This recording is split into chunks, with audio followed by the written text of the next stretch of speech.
এই স্তম্ভটি আমাদের নরসিংদী জেলার মাধবদী থানার কান্দাইল বাসস্ট্যান্ড মোড়ে অবস্থিত। এটি আল্লাহর ৯৯টি নামের একটি স্তম্ভ। আমরা যদি শুধু আল্লাহর ৯৯টি নামের স্তম্ভের মধ্যে সীমাবদ্ধ রাখি তাহলে এটা আমাদের ভুল হবে, কারণ আল্লাহর ৯৯টি নামের মধ্যে অনেক গুরুত্ব ফজিলত রয়েছে। যে ব্যক্তি এটি মুখস্থ এবং বিশ্বাস করবে, আল্লাহ তাআলা তাকে জান্নাতে প্রবেশ করাবে।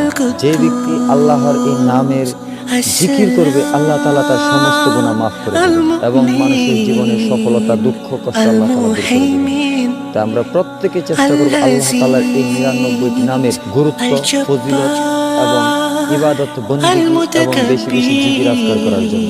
আমরা এখনো এমন এক মুসলমান জাতি আছি যা আল্লাহর এই যে ৯৯টি নাম এই সম্পর্কে এখন আমাদের মধ্যে কোনো ধারণা নেই।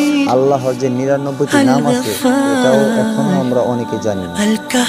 আসলে আল্লাহর ৯৯টি গুণবাচক নাম রয়েছে। আল্লাহ তাআলাকে এই ৯৯টি নামে আল্লাহ তাআলাকে ডাকা যায়।